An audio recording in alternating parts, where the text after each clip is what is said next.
अस्सलाम वालेकुम एवरीवन, कैसे हैं आप सब। Welcome to my channel freelancing with Kiran तासीर।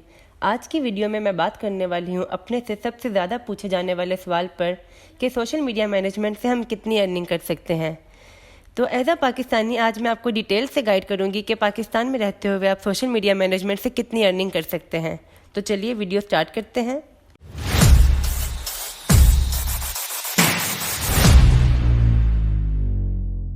तो ये जानने से पहले कि हम सोशल मीडिया मैनेजमेंट से कितना अर्न कर सकते हैं, ज़रूरी है कि आप ये समझ लें कि आप एक कंपनी को अगर सोशल मीडिया मैनेजमेंट की कंप्लीट सर्विसेज प्रोवाइड कर रहे होंगे तो उसमें आप क्या क्या सर्विसेज प्रोवाइड कर रहे होंगे, आप उनके लिए क्या क्या काम कर रहे होंगे।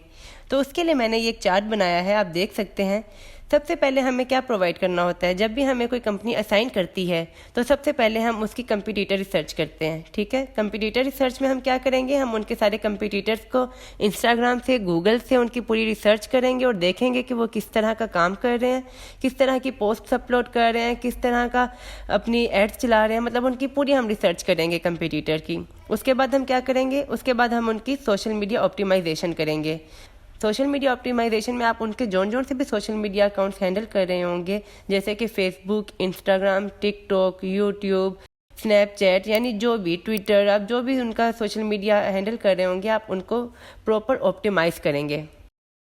उसके बाद आप उनका बायर परसोना बनाएंगे। बायर परसोना मीन्स कि आप उनके कस्टमर्स का एक पूरा परसोना बनाएंगे कि उनके कस्टमर कौन है, उनके पेन पॉइंट्स क्या हैं। उसके बाद आप उनकी मंथली स्ट्रेटेजी बनाएंगे।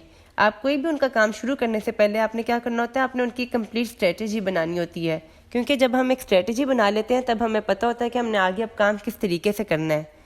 उसके बाद आप उनका मंथली कंटेंट कैलेंडर बनाते हैं। कंटेंट कैलेंडर में आप उनका पूरा कंटेंट डिज़ाइन करते हैं कि हमने किस तरह का कंटेंट इनका पूरे मंथ का बनाना है। हम एक पूरा प्लान बनाते हैं। उसके बाद हम उनकी ब्रांडिंग करते हैं। और ब्रांडिंग में आता है उनका लोगो, उनकी डिज़ाइनिंग, उनके कलर्स, उनके फ़ॉन्ट्स, कि हम इनकी ब्रांडिंग में क्या क्या चीज़ें हम यूज़ करेंगे। और फिर हमने कंसिस्टेंट रह के उनकी उसी ब्रांडिंग को यूज़ करना होता है, उसी थीम में रहना होता है, उन्हीं कलर्स में, उन्हीं फ़ॉन्ट्स में, ताकि एक पूरा हम एक अच्छा ब्रांड रिप्रेजेंट कर सकें। उसके बाद हमने जो ये कंटेंट कैलेंडर बनाया होगा उसके अकॉर्डिंगली हमने उनकी पोस्ट, रील्स, स्टोरीज ये सब क्रिएट करनी होती हैं। इसीलिए ये कंटेंट कैलेंडर क्या है, इसलिए ये ज़रूरी होता है, इसीलिए स्ट्रेटेजी ज़रूरी होती है, क्योंकि जब हम स्ट्रेटेजी बनाएंगे तभी हम कंटेंट कैलेंडर बना सकेंगे। और जब हमने कैलेंडर बनाया होगा तो हमारे लिए पोस्ट, रील्स और स्टोरीज बनाना बहुत आसान हो जाएगा। इसी तरह जब हमने बायर परसोना बनाया होगा, जब हमें पता होगा कि हमारे कस्टमर के पेन पॉइंट्स क्या हैं, तो फिर हमारे लिए पोस्ट, रील्स और स्टोरीज ये सब बनाना आसान हो जाएगा, क्योंकि हमें पता होगा कि हमने अपने कस्टमर को किस तरह अट्रैक्ट करना है, उनके पेन पॉइंट्स क्या हैं, कौन सी चीज़ें हैं जिनको देखकर वो हमसे अट्रैक्ट होंगे। फिर हमारे लिए ये सब करना आसान हो जाएगा। जब ये सारा काम हो जाएगा फिर हमने क्या करना है, उनके कैप्शंस लिखने होते हैं। कैप्शंस भी हमने उनके एसईओ ऑप्टिमाइज लिखने होते हैं, यानी कि हमने कीवर्ड्स वो वाले यूज़ करने होते हैं जो उस टाइम ट्रेंडिंग कीवर्ड्स हों, जो उनसे सर्चिंग कीवर्ड्स हों, वो यूज़ करके हमने कैप्शंस लिखने होते हैं। उनकी हैशटैग्स की प्रॉपर रिसर्च करनी होती है कि कौन से हैशटैग्स हो जो उनके लिए वर्क करेंगे, जो उनके लिए ऑर्गेनिक ग्रोथ लाएंगे। ये भी हम जब कंपटीटर रिसर्च करते हैं तब हम ये भी रिसर्च बीच में आ जाती है कि वो कंपटीटर्स क्या हैशटैग्स यूज़ कर रहे हैं, वो क्या कीवर्ड्स यूज़ कर रहे हैं। उसी के अकॉर्डिंगली हम कैप्शंस और हैशटैग्स अपने भी प्लान करते हैं। फिर जब उनका सारा कंटेंट रेडी हो जाता है फिर हम उसको शेड्यूल कर देते हैं। जैसे कि आप 1 वीक पहले कंटेंट बनाकर उसको शेड्यूल कर सकते हैं, आप 1 मंथ पहले का कंटेंट बनाकर उसको शेड्यूल कर सकते हैं, आप 2-3 दिन पहले कंटेंट बना के उसको शेड्यूल कर सकते हैं। डिपेंड करता है कि आपका क्लाइंट क्या चाहता है। जब शेड्यूलिंग कर लेते हैं फिर उसके बाद हमने क्या करना होता है, हमने उनकी ऑडियंस के साथ इंगेज होना होता है। यानी अगर उनको फेसबुक पे कोई कमेंट्स आते हैं उनको रिप्लाई करना, उनको इंस्टाग्राम पे कोई कमेंट्स आते हैं उनको रिप्लाई करना, उनके कस्टमर्स मैसेंजर पे हमसे कोई क्वेश्चंस पूछते हैं तो उनको रिप्लाई करना, ये सब किस में आता है, इंगेजमेंट में। और इसके अलावा उनके कंपटीटर्स के पेजेस पे भी जाकर हमने इंगेजमेंट बढ़ानी होती है कि उधर अगर कोई कस्टमर्स कोई क्वेश्चंस पूछता है तो हम उसको रिप्लाई करें, ताकि वो कस्टमर हमसे अट्रैक्ट हो और हमारा पेज भी फॉलो करे। और इसी तरह मंथ के एंड में हमने अपने कस्टमर को पूरे एनालिटिक्स की रिपोर्ट देनी होती है कि हमने पूरे मंथ में जो जो भी उनके लिए काम किया है उसका रिजल्ट क्या रहा है, कितनी रीच आई है, कितनी इंगेजमेंट बढ़ी है, कितनी सेल्स बढ़ी हैं। ये पूरी रिपोर्ट हमने मंथ के एंड में उनको देनी होती है। तो अब हम बात करते हैं कि पाकिस्तान में रहते हुए सोशल मीडिया मैनेजमेंट से आप कितनी अर्निंग कर सकते हैं। तो पहले हम बात करते हैं पाकिस्तानी मार्केट की। तो अगर तो आप बिगनर हैं तो जो आपके क्लाइंट की रेंज है वो स्टार्ट होगी 20K PKR से, यानी कि आप जो ये सारी सर्विसेज दे रहे होंगे किसी ब्रांड को, जो आपको मिनिमम आपको कोई क्लाइंट मिलेगा ना, पर क्लाइंट आप 20,000 अर्न कर सकते हैं। फिर आपका जितना एक्सपीरियंस बढ़ता जाएगा, पाकिस्तानी मार्केट में आप 20K से लेकर 1 लाख तक इजीली कमा सकते हैं। ठीक है, 1 लाख में अब ये डिपेंड करता है कि हम कितनी पोस्टिंग किसकी कर रहे हैं। अब ये भी डिपेंड करता है कि जो हम 20K में किसी का काम कर रहे हैं तो उसमें हम उसकी पोस्ट कितनी कर रहे होते हैं, 2 to 3 पर वीक। इसी तरह जब हम पोस्ट की क्वांटिटी अगर बढ़ाते हैं, अगर किसी ने करवानी है 5 days in a week to 7 days in a week, तो हमारा रेंज कितने में चला जाता है, 70K to 1 लाख। ठीक है, ये इस तरह हमारी जो रेंज है बढ़ती जाती है, डिपेंड करता है कि क्लाइंट ने काम कितना करवाना है। पाकिस्तानी मार्केट में आपको डिफरेंट किस्म के क्लाइंट्स मिलेंगे। कोई क्लाइंट आपको 20K देगा, कोई 30 देगा, कोई 40 देगा।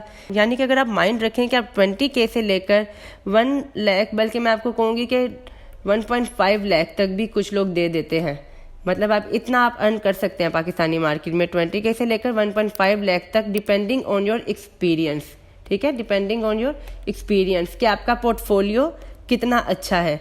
अगर आपका पोर्टफोलियो अच्छा है तो आपको अच्छे क्लाइंट्स मिल जाएंगे। ये बात हुई हमारी सोशल मीडिया मैनेजमेंट की। ये हमारी खाली सर्विसेज है सोशल मीडिया मैनेजमेंट।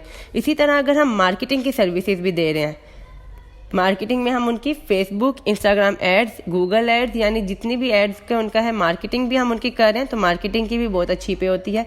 मार्केटिंग की मिनिमम पे स्टार्ट होती है 40K से। ठीक है, अब डिपेंड कि उन्होंने कौन से सोशल चैनल्स पे मार्केटिंग अपनी करवानी है। ठीक है, अगर सिर्फ फेसबुक और इंस्टाग्राम पे करवानी है तो 40K से स्टार्टिंग है। अगर तो गूगल पे जाना है तो गूगल का रेट हम 1 लाख to 1.5 लाख तक भी जा सकता है। अब पाकिस्तानी मार्केट में आपको बेनिफिट क्या है? पाकिस्तानी मार्केट उनके लिए बेस्ट है जिनकी इंग्लिश इतनी अच्छी नहीं है, जो इंग्लिश में कम्युनिकेट इतना अच्छा नहीं कर सकते, तो वो अपना काम पाकिस्तानी मार्केट में रहते हुए ही कर सकते हैं और वहीं से अच्छी अर्निंग कर सकते हैं। अब आपको मैंने ये रेट बताया एक क्लाइंट का। अब आप खुद ही हिसाब लगाएं कि आप एक टाइम पे अगर 5-6 क्लाइंट भी हैंडल कर रहे होंगे तो आप कितनी अच्छी अर्निंग अपनी कर सकते हैं। मिनिमम भी अगर हम 20K वाला क्लाइंट भी लगाते हैं कि जी हमें 20K वाला क्लाइंट ही मिला है, तो आपको 20K वाले भी अगर पाकिस्तानी मार्केट में 5 क्लाइंट भी मिल जाते हैं तो आप 1 लाख घर पर बैठे आसानी से आप अर्न कर सकते हैं। अब हम बात करते हैं इंटरनेशनल मार्केट की। इंटरनेशनल मार्केट में अगर तो आपका पोर्टफोलियो इतना स्ट्रॉन्ग नहीं है, आप न्यूबी हैं, तो आपका जो क्लाइंट स्टार्ट होता है वो स्टार्ट होता है $100 से। ठीक है, जो कि यहाँ के बनते हैं एस्टिमेटली 27K PKR। इसी तरह ये $100 से लेकर इसका रेट जाता है $1000 तक पर client, depending on your experience and your portfolio. अब इंटरनेशनल मार्केट में क्या ज़रूरी है कि आपकी इंग्लिश कम्युनिकेशन बहुत अच्छी हो, क्योंकि अक्सर क्लाइंट्स आपके साथ जो इंटरव्यू करेंगे वो वीडियो कॉल पे करेंगे या फिर आपके साथ वॉइस कॉल पे करेंगे, तो उसके लिए जो है आपकी इंग्लिश बहुत अच्छी होनी चाहिए। अगर आपकी इंग्लिश इतनी अच्छी नहीं है तो आपको चाहिए कि फिर आप प्रैक्टिस करें, आप घर में बोलें, आप प्रैक्टिस करें कि आपकी इंग्लिश अच्छी से अच्छी हो जाए, फिर आप इंटरनेशनल मार्केट में बहुत अच्छा अर्न कर सकते हैं। अब आप देखें $100 से लेकर $1000 आप पर क्लाइंट अर्न कर सकते हैं। और यही अगर आपकी इंग्लिश अच्छी है, आपको क्लाइंट से बात करनी अच्छी आती है, तो अगर आप $1000 वाले क्लाइंट भी अगर आप 2-3 भी ले लेते हैं तो आप घर से बैठे भी 2000 से लेकर $3000 तक ईजीली अर्न कर सकते हैं। और अगर हम देखें कि हमारी पोर्टफोलियो इतना अच्छा नहीं है, अभी आप न्यू भी हैं, तो अगर आप $100 वाले क्लाइंट्स भी 4-5 भी ले लेते हैं तो भी आप घर बैठे $500 तक अर्न कर सकते हैं।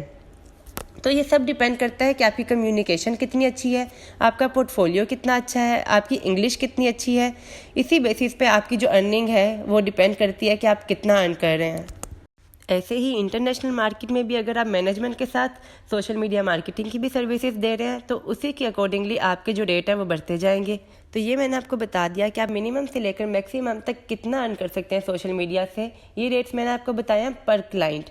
अब इसी से आप अंदाज़ा लगा लें कि जितने ज़्यादा क्लाइंट्स आप हंट करेंगे, जितने ज़्यादा क्लाइंट्स आपको हायर करेंगे, तो आप अपनी अर्निंग कितनी इंक्रीज़ कर सकते हैं, वो भी घर बैठे।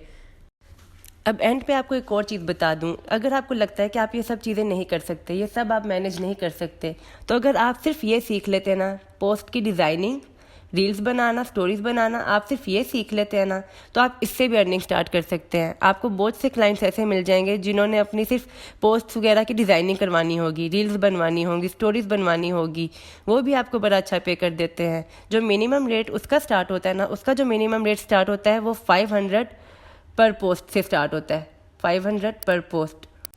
और जो रील का रेट स्टार्ट होता है वो होता है 800 to 1000 पर पोस्ट। PKR में। तो अगर आप सिर्फ ये भी सीख लेंगे तो भी आप अच्छी अर्निंग कर सकती हैं।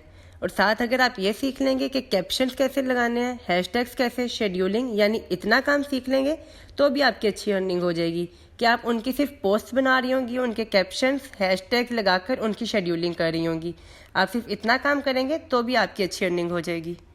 तो बेसिकली सोशल मीडिया मैनेजमेंट के सारे चार्जेस डिपेंड करते हैं कि हम उन्हें कितने सर्विसेज दे रहे हैं और उनका हमारा पोर्टफोलियो कितना अच्छा है। ये सब उस पर डिपेंड करता है। और फिर डिपेंड करता है कि हमारे पास कितने क्लाइंट्स हैं, उससे हमारी अर्निंग जो है इंक्रीज़ होती जाती है। जितने ज़्यादा क्लाइंट्स होंगे उतने ज़्यादा अर्निंग होगी। इसी तरह अगर आप सिर्फ मंथली स्ट्रेटजी बनाना सीख लें तो आप खाली स्ट्रेटजी प्लानिंग की सर्विसेज भी दे सकते हैं। काफ़ी एजेंसीज होती हैं जो हायर करती हैं कि हमें मंथली स्ट्रेटजीज बना कर दें। तो उनके लिए, उनके ब्रांड्स के लिए आप मंथली स्ट्रेटजीज बनाते हैं कि हम हर दिन क्या पोस्टिंग करेंगी। उनका डिज़ाइनर अलग होता है, वीडियो एडिटर अलग होता है, आपने सिर्फ स्ट्रेटजी बनानी होती है। स्ट्रेटजी बनाने में आपने क्या करना होता है, आपने उनका कंपटीटर रिसर्च करना होता है, उनकी मंथली स्ट्रेटजी बनानी होती है और उनका कंटेंट कैलेंडर बनाना होता है कि किस दिन कौन सी पोस्ट जाएगी। ये 3 काम आपने करने होते हैं और उसकी भी आपको काफ़ी अच्छी अर्निंग हो जाती है। इसी तरह कुछ ब्रांड्स होते हैं, उन्होंने सिर्फ ब्रांडिंग करवानी होती है, यानी उन्होंने अपना लोगो डिज़ाइन करवाना होता है और अपने एक कलर थीम बनवानी होती है और अपने फ्लायर्स वगैरह ये सब डिज़ाइन कराकर अपनी सिर्फ एक ब्रांडिंग करनी होती है। तो अगर आप खाली ब्रांडिंग भी सीख लेंगे तो उसकी भी आपको अच्छी अर्निंग हो सकती है। तो उम्मीद करती हूँ अब आपको इस बात का आंसर मिल गया हो कि सोशल मीडिया मैनेजमेंट से आप कितना अर्न कर सकते हैं। इस वीडियो में मैंने जो आपको रेट्स बताए हैं ये मैंने आपको अपने पर्सनल एक्सपीरियंस से बताए हैं, जो मेरा एक्सपीरियंस रहा है। बाकी सबका एक्सपीरियंस अलग अलग भी हो सकता है, इसलिए सबके रेट्स की जो उनकी स्ट्रेटेजी है वो अलग अलग भी हो सकती है। तो ये सिर्फ मैंने आपको अपनी बताई है। अगर आप भी घर बैठे लाखों में अर्निंग करना चाहते हैं तो अभी मेरे चैनल को सब्सक्राइब करें और मेरा सोशल मीडिया मैनेजमेंट का कोर्स लेना स्टार्ट कर दें। मैं बिल्कुल फ्री में सिखा रही हूँ और साथ ही आप लोगों को 1-to-1 गाइड करने के लिए मैंने एक व्हाट्सएप ग्रुप भी बना लिया है, ताकि वहाँ पे आप सब मुझसे 1-to-1 जो भी आपको समझना है आप मेरे से क्वेश्चंस पूछ सकें। और साथ ही आप लोगों के एक्सपीरियंस के लिए मैं आप सबको अपनी वीडियो में टास्क भी दूंगी, ताकि आप सबको हैंड्स ऑन एक्सपीरियंस भी होता जाए और साथ साथ मैं आप लोगों का काम अपने व्हाट्सएप ग्रुप में चेक भी करती रहा करूंगी। तो अभी ज्वाइन करें मेरा व्हाट्सएप ग्रुप और साथ ही सब्सक्राइब करें मेरा यूट्यूब चैनल, ताकि आप भी घर बैठे लाखों में अर्न कर सकें। मैंने अपने व्हाट्सएप ग्रुप का लिंक डिस्क्रिप्शन में ऐड कर दिया है, आप वहाँ से व्हाट्सएप ग्रुप ज्वाइन कर सकते हैं। और अपनी सोशल मीडिया मैनेजमेंट की प्लेलिस्ट का लिंक भी ऐड कर दिया है, आप वहीं से उस प्लेलिस्ट को ज्वाइन कर सकते हैं। तो अगर आपने अभी तक मेरा चैनल सब्सक्राइब नहीं किया तो प्लीज़ सब्सक्राइब कर दीजिए। अल्लाह हाफिज़।